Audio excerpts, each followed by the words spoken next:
It's getting a little fraught. It's getting just a little bit tight, a little bit tense after the loss on Thursday to the Houston Texans. Welcome inside Bill Matic. This is your game-by-game recap of what has amounted to be an incredibly pressurized season in Buffalo.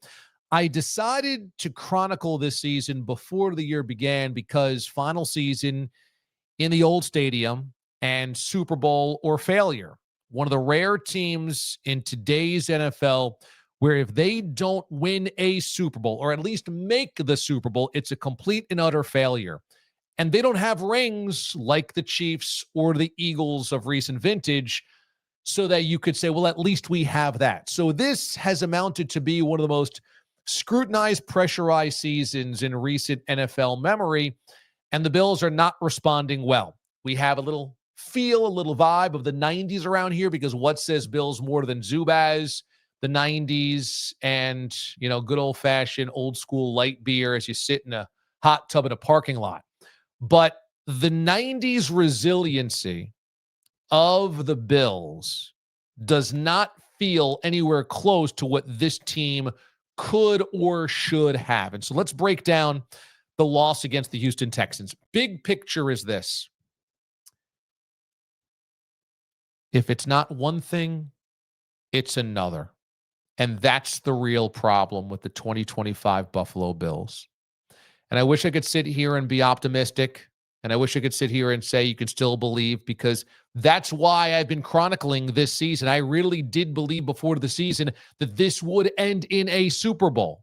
And today is not the day to start blowing bubbles of it's going to be fine. If it's not one thing, it's another. I look at Thursday night's game, and some will say, well, the offensive line. Others will say, well, Josh. Others will say, look at that defense of the first half. Others might say coaching. Others might say play calling. The issue is it's a little bit of all. And it's hard, sometimes impossible, to win a Super Bowl when you're putting out a lot of little fires.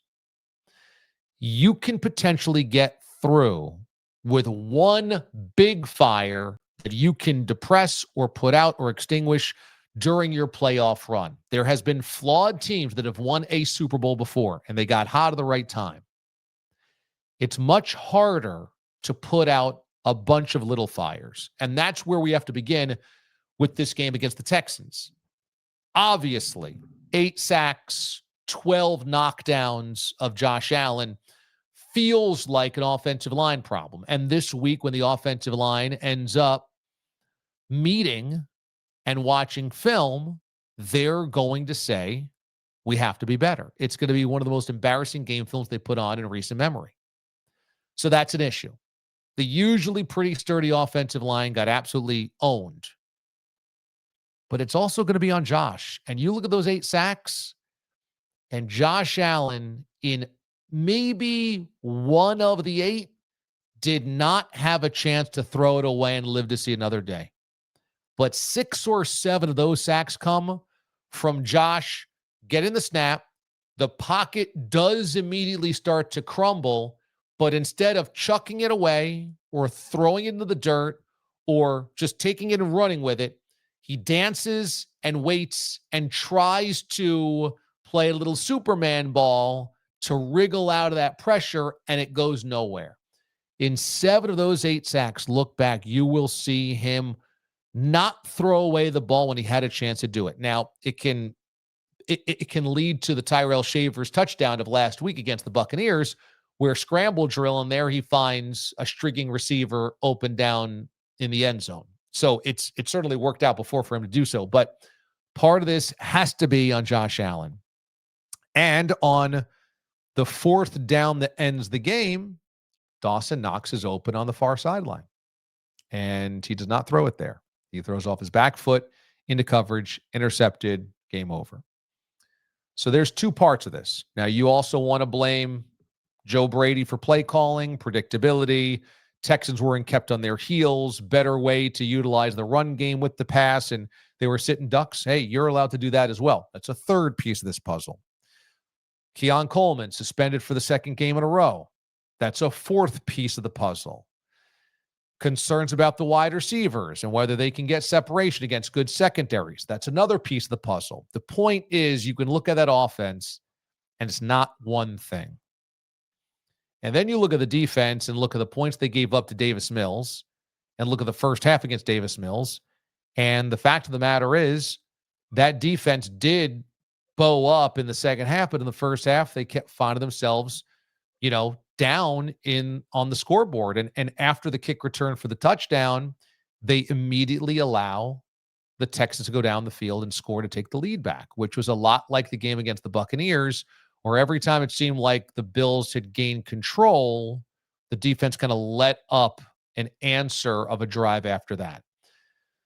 Injuries, they happen to everybody, but it does seem to be continuously an issue for the Buffalo Bills this season. You had Malik Hairston leaving this game, head injury. You had a number of players leaving this game, or at least a couple on the defensive side. That was worrisome. And you have the Michael Hoyt injury. You've had the Dalton Kincaid injury.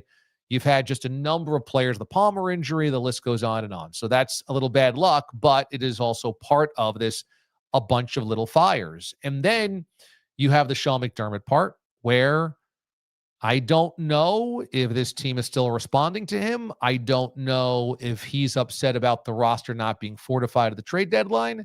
It is possible there's a little friction between him and Joe Brady, or, him and Brandon Beane. Who knows? But that feels like a little fire as well. And you have Josh Allen coming into the sideline, throwing down his helmet and looking at Trubisky and saying, "What are we doing?" And so that is a very concerning moment of frustration for the most important member of your team. The "what are we doing" is always a really bad thing to see any of your players, but certainly your quarterback, feel in that moment. That's why 7-4 is not a death knell. This loss to the Texans is certainly not the end of the season. It makes winning the division that much harder, but it's not the end of the season. What, though, has anybody with a set of eyes worried is that if it's not one thing, it's another thing. This game was a microcosm. First half, defense is an issue. Second half, offense is an issue. Last week, it was one thing. This week, it's another thing. Those types of dynamics going through an NFL season can be exhausting, and it's hard to patch up all of those holes when you get to the postseason. So that's what I would say about this game. It is another wake-up call in a season full of should-be wake-up calls that the Bills got, and they didn't want it, but they got it. All right, let's talk about some of the good here.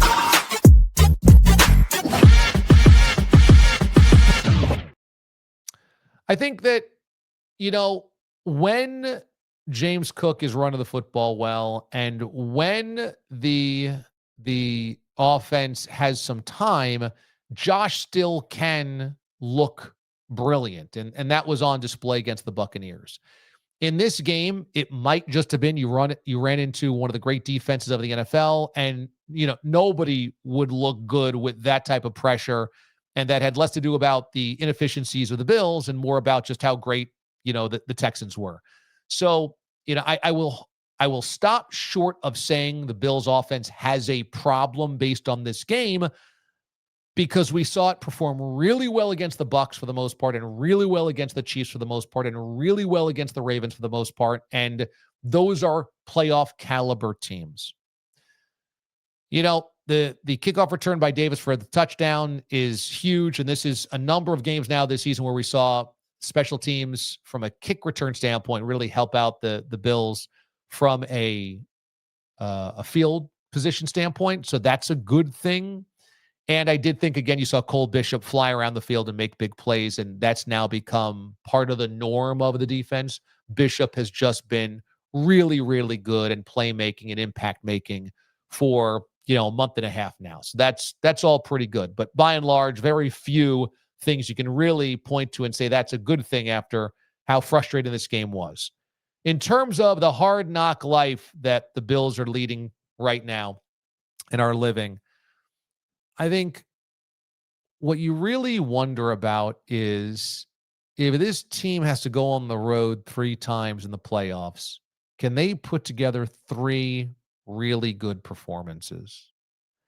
Which is what it would take. They might not have to be perfect because the AFC is not perfect, but you'll have to win 3 on the road. And what that means is this team's got to catch fire and kind of figure out a rhythm that they do not have right now. 1 week up, 1 week down, 1 week up, 1 week down. Yeah, I'm reminded of the 2007 New York Giants, and I guess the 2011 New York Giants as well, who looked like this for most of the regular season and ended up winning Super Bowls. They were a week by week drama fest. The quarterback couldn't get out of its own way at times. The passing game couldn't create big plays. They just were really inconsistent effort wise, and they needed week 15 and week 16 and week 17 just to make the playoffs. And then they went on runs in the postseason and ended up winning a Super Bowl. Can that happen for the Bills? The problem is the one superpower that those Giants teams had was the pass rush, and they could rattle any quarterback that they played. And so in 2007, they had really good efforts against Tony Romo, really good efforts against Jeff Garcia, who was a quarterback of the Buccaneers, really good effort against Favre in the NFC Championship game, and then, of course, pounded Brady into the turf in the Super Bowl. In 2011, they did it against Matt Ryan, held him to 2 points. I think they won that wild card game 24-2. Then they went on the road and held down an explosive Packers team with Aaron Rodgers. Then they went in the NFC Championship game, and that was the slugfest against the Niners. Alex Smith was the quarterback and then pounded Brady again in the Super Bowl.